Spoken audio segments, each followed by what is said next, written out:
So the local theater that I went to showed a lot of horror movies and showed a lot of black movies, right? So they got all the black movies, all the horror movies. And so, of course, us black kids, we got together in the theater getting ready to watch Freddy fuck some people up. And instead, what we got was an intelligent horror film that is going to go over a lot of kids' heads. And it went over my head. So I did not appreciate this film at first.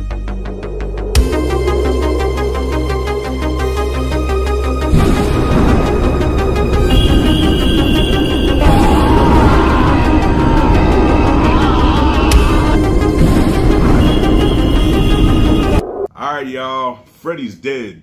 Freddy is dead. That motherfucker died in 1991 with that monstrosity of a disaster of a film. Freddy's Dead, The Final Nightmare. If anybody's a fan of that movie, stop this video right now. Get the fuck off my channel. I don't even want to know you. I don't want to talk to you.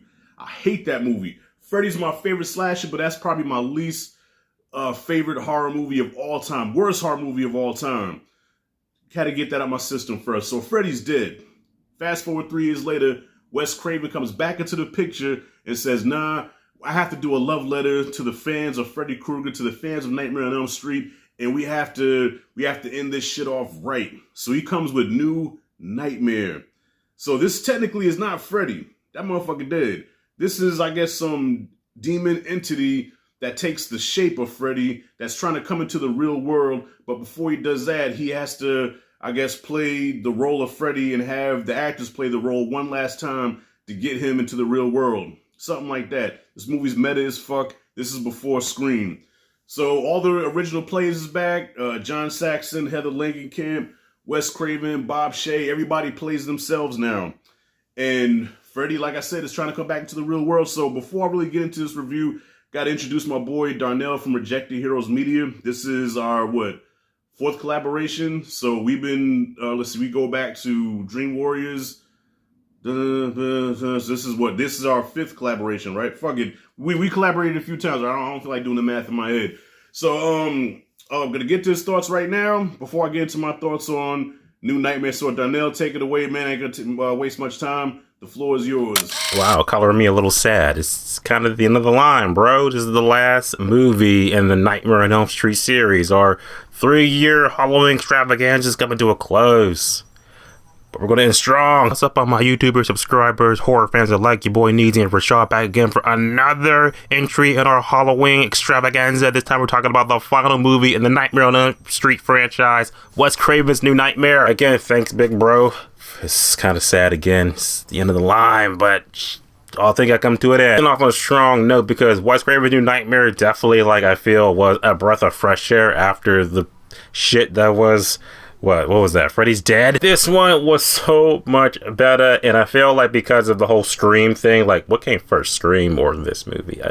I don't know. I'm not looking at that. This was like how you do a new take on a new idea with, like, Freddy Krueger or a type of new killer that you got, whatever, like that. Like, you know, instead of it being like, oh yeah, the other movies, they happen, but they're movies, and now you got, like, Freddy Krueger, who's like this demon or whatever, who's trying to jump out of the movies and into the real world to terrorize the real life actors who played the characters in the movies.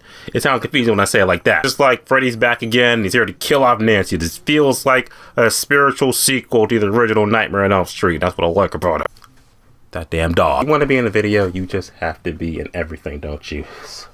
She's my big old fur baby bear is going to be in the video for a little bit. What I liked about the movie, more or less, the fact that, one, it makes Freddy actually scary again. It gave Freddy a new look in this movie, which I love when horror movies do. It's like, oh, here's how they look. And now they got a whole new look in this one. It was great. I remember Wes Craven being like, he wanted Freddy to be like that dark, scary figure that he was, like in Nightmare on Elm Street 1 and 2. And then, like, in the other sequels, he got all goofy and comedy and shit. It was in the light. We take Freddy back to a darker take, and I like that, you know, because he really felt like he was that evil dream demon. He still felt like Freddy, too. He was still shooting out the wall and shit like that. Like, well, what'd he say? Dylan, every place. Skin the cat. Classic Freddy. Another thing I like about this movie, the fact that it does bring back some of the OG characters we saw from the original Nightmare, because a lot of them got killed off in part 3, which you can, that's where the franchise kind of, that's where it peaked. Well, for me, it was 4, but 3 or 4, that's where it peaked. My girl Heather Langenkamp as Nancy Thompson. I love the line that Wes gives her in the movie, more or less, something along the lines of, you're the one, you gotta play Nancy one more time. She's like, why should I do that? Nancy's just a character. But You gave Nancy her strength. That's how you do, like, good meta shit. That's how you do it right. But kills in the movie were pretty, like, what, 2 kills? But they were pretty, like, gruesome. Like, someone, like, the husband got in the chest. Poor Julie, she got Tina'd pretty badly. And they had a great time with Wes Craven's New Nightmare. I felt like it's definitely, like, a good way to end the franchise off.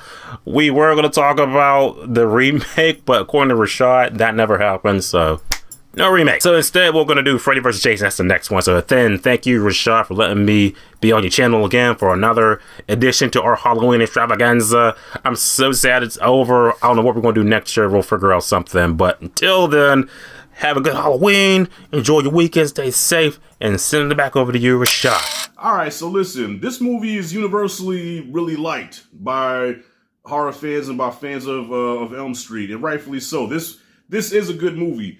At the time when it came out, I was not ready for this. This was something totally unique and different and creative, and my 14-year-old brain could not process a film like this because I'm used to the simple slash movie where Freddy comes to your dreams, he kills you, there's one last survivor, cool dream sequences. There's a formula to this, and New Nightmare deviates from that, and it's its own thing.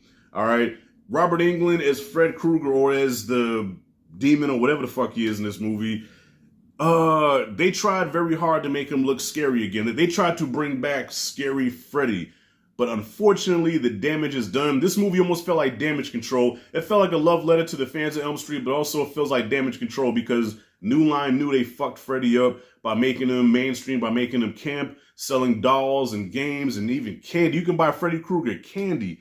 What the hell? They took one of the most scariest icons in cinema and made a clown out of him. So the local theater that I went to showed a lot of horror movies and showed a lot of black movies, right? So they got all the black movies, all the horror movies. And so, of course, us black kids, we got together in the theater getting ready to watch Freddy fuck some people up.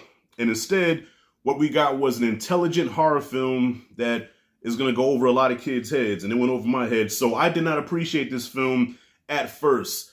Fast forward some time later, got a little hair on my lip, voice a little deeper now. I'm like, damn, this actually was pretty good. Not scary. Not, you know, I wouldn't even say this is not even one of the scariest Elm Street movies, but it did work. It did work for me after a while. I learned to appreciate it like a fine wine. It aged over time. So I would definitely put this up there with the best of them because of how creative it was and how it didn't lean on the tropes that the Elm Street movies did, and it didn't try to be, didn't try to copy and paste. It did its own thing. Now, I wish the kills were a little bit gorier. You know, even the whole skin the cat scene. I was expecting Freddy to fuck this girl up, and he just pretty much had her in the air, killed her invisibly. You didn't really see no blood or nothing. Like compared to Tina, this was like Care Bears compared to what he did to Tina. All right, just drops her, and I'm like, that's it. That's how he killed her. That was kind of weird. That was a PG-13 death. That shit doesn't even count. Robert Englund as always owns the role of Freddy, even though he's not playing Freddy, but he's playing a demon that's acting like Freddy. But whatever, man. I'm not gonna confuse myself. As Freddy, Robert Englund kills it again. New makeup, got the trench coat on now. He's more gangster with. He's more dark with it, and it works. You know what I'm saying? It works. I mean, to me, probably the third best makeup behind the first movie. And then Elm Street 2, and I think this one, you know, the makeup really worked in this one, you know what I mean? Heather Langenkamp has also returned as Nancy, and, you know, to those that probably have not seen the other Elm Street movies, Heather Langenkamp had to go away for a little while. She stopped being in the Elm Street movies after part 3, and I was missing her, all right? She was Babe. I was missing Babe. You know what I mean? And then Alice came into my life, and Alice kind of filled that void. But, yo, I was crushing on Heather Langenkamp. I thought she was fine than Frog Hair, Sweeter Than Bear Meat. She's back as Nancy again, killing it in the role. And like I said, this was a love letter to the fans of Freddy. I dug this one. So with that being said, I give this a solid B+. All right.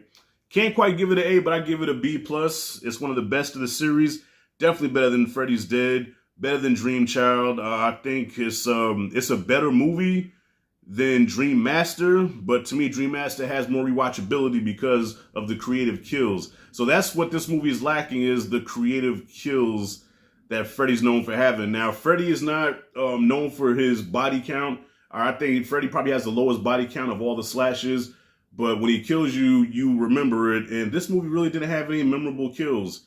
You know, the skin the cat scene I thought was wasted. The husband getting killed in the car was a little gross, but you don't really like. It's not as memorable as him turning somebody into a roach, or want to suck face. You know what I'm saying? If the service don't kill you, if the food don't kill you, the service will.